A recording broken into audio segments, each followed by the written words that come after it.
Ngayon po guys, nagpakain po ako ng pabo. Nandito po si tatay. Meron po siyang sinabi na ipaabot tungkol po dito sa ating bansa. Gusto po natin na ipaabot sa inyo dahil po ay yung marsyalo, no, magkakaroon po talaga ngayon.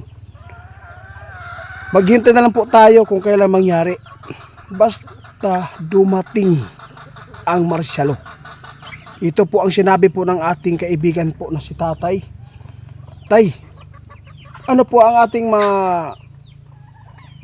ipaabot sa mga taong bayan ngayon, lalo na ay ipinapaabot po ninyo ngayon na mayroon kayong nakitang mangyayaring marsyalo, di ba?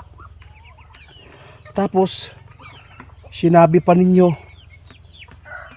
mga Duterte ngayon guys, nadagdagan po daw ng problema, no? Ito po yung sabi ng ating kaibigan. Kaya dito po yung mapanood sa atin kung ano po ang karagdagang problema na haharapin po ng mga Duterte. No, grabe naman to, kaibigan. Kaibigan, kung sa man yun di ka tinuod ni imong ipaabot karo, ano po talaga ang katotohanan dito? Bakit po ninyo nasabi na mayroon naman pong haharapin po yung mga Dutertes?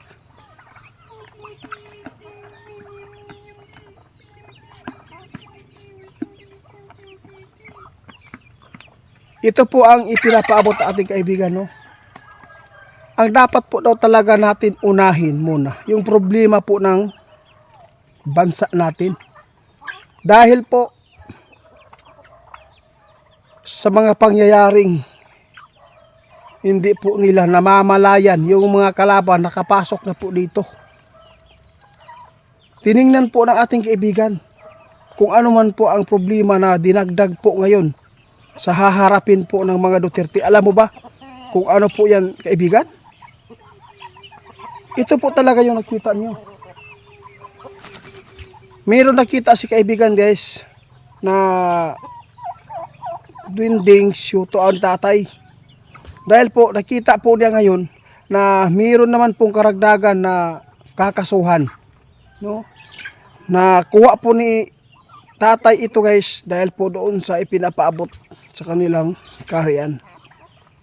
Mayroon pong harapin po yung mga Duterte ngayon na si ex-president si Tatay Digong, no, ay may plano po yung Quadcom, no? Anong tawag ba dyan? Quadcom. Na tiningnan po nila ngayon na mayroon silang plano na isasali po siya sa kaso. No, kakasuhan po daw si Tatay Digong. Ito po yung malaking problema ang nakikita ng ating kaibigan. Di sana ang haharapin po ng mga nasa Senado ngayon, yung problema po ng ating bansa. Ang inaatupag po nila ngayon, yung mga tao na gusto nilang mapahiya, no? Kaibigan, kung sa man gid ning katinuora gid kaibigan.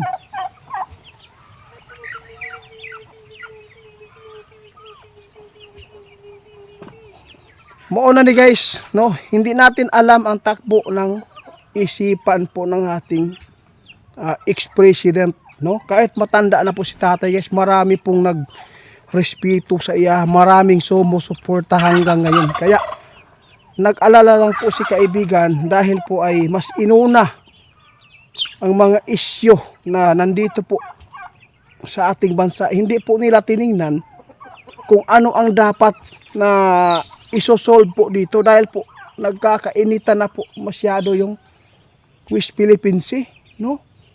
Tapos ganito ang inaatupag nila, para silang showbiz. Oo. Kaibigan, pasensya na kayo guys ha, medyo nagalit po talaga si kaibigan niya yun dahil po ay sobra-sobra po talaga ang pag-alala po ng ating kaibigan dahil po sa mga tao na nasa bansa natin ngayon, yung mga tao na mahihirap, na umaasa po doon sa government para ay matulungan natin kung ano man po ang kanilang pangangailangan, lalo na sa mga sakahan natin ngayon. Lalo na po yung mga presyo ay sobrang mahal.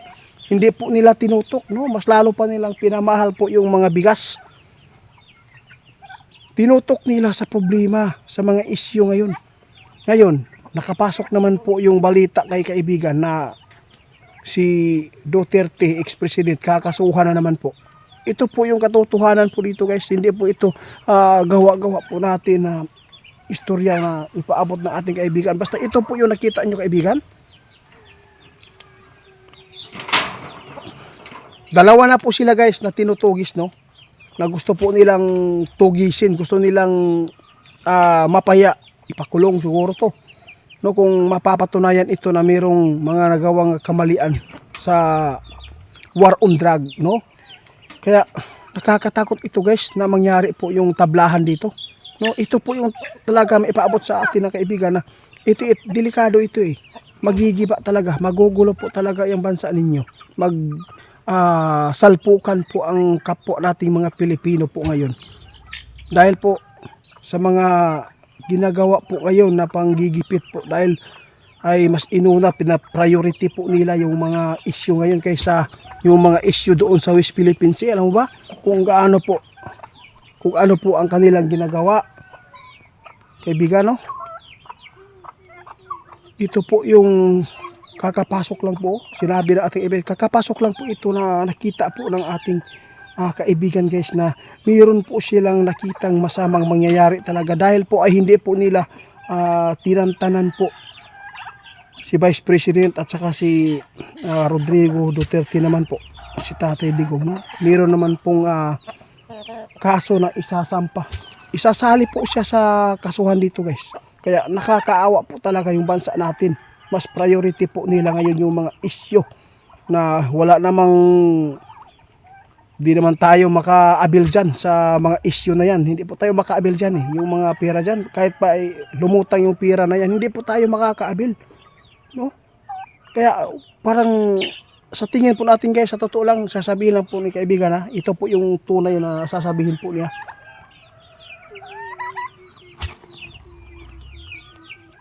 Sa totoo lang, sabi po ng ating kaibigan, no? Ang inuna po nila yung sarili nila. Dahil po ay gusto nilang mapaingatan po nila ang kanilang nasa kanya, no? Ito po yung tinatawag na makasarili. Kasi sabi ng tatay, walang mabuting namumuno dito sa atin ngayon. Wala. No, kung meron man po siyang nakita noon na guminhawa yung mga tao, no? Dito po ninyo ngayon malalaman kung ano po ang ibig sabihin ng ating kaibigan na maganda yung pamumuno noon kahit po may mga gambling, di ba? Si Joseph, si Estrada talaga yung nakita natin dito guys at nakita natin kaibigan. Siya po talaga yung may mabuti din na nagawa. Pero kung sasabihin po ninyo guys sa mga kriminal, sa mga drugs, kung sasabihin po ninyo yung nakatulong po dito na malaki, alam po ninyo kung sino po yung naghahabol. Kaya lang problema dito, no, parang nabahiran na po ng hindi magandang mga gawain po dito sa mga namumuno sa atin. Grabe, mas inuna po ninyo ang mga isyo kaysa problema ng ating bansa. Kaya nag-alala po si tatay, kaya ipinapaabot po yan. Nagpapakain po tayo ng pabo guys para lang po natin yung alaga natin yung mapaingatan. Tapos biglang dumating si tatay, kaya ito po yung paabot po niya kasi bago lang po sila nanggaling po doon, kakauwi lang po nila dito sa atin. Galing po sila. Oo, gusto po daw talaga nila ipaabot kasi po inutusan po sila ng kanilang hari kasi ito na po ang mangyari dito sa ating bansa guys. Kung magkakaroon po ang mga Dutertes dito na panggigipit, no? Alam nyo man po kung gaano po karami ang nagmamahal po sa kanila, no? Hindi lang po nasa baba ng mga tao, hindi lang mahirap ang nagsumusuporta sa kanya. Marami pang iba na sumusuporta po sa kanya na matataas po ng mga tungkulin dito. Kaya salamat tayo sa inyong babala po. Kasi babala po ito ng ating kaibigan guys na maganda tayo na kung sakali man na magkakagulo po Luzon, Visayas, iwan ko lang Visayas, hindi man siguro ito parang mainit. Ang mainit dito Mindanao at saka sa Luzon eh. Kaya maghanda na lang po tayo kung ano man po ang mga namumuno sa atin ngayon kung ano po ang masama na ipagawa nila sa atin, hindi po tayo susunod sa kanila. Kung ang sa man ang kabutihan, yun lang po ang ating susundin, no? Kasi wala po talagang ano dito, kasi lagi lang po tayo nakatuon sa Panginoon po. Yun lang po talaga ang nais namin. Salamat tayo, ha? Salamat tayo.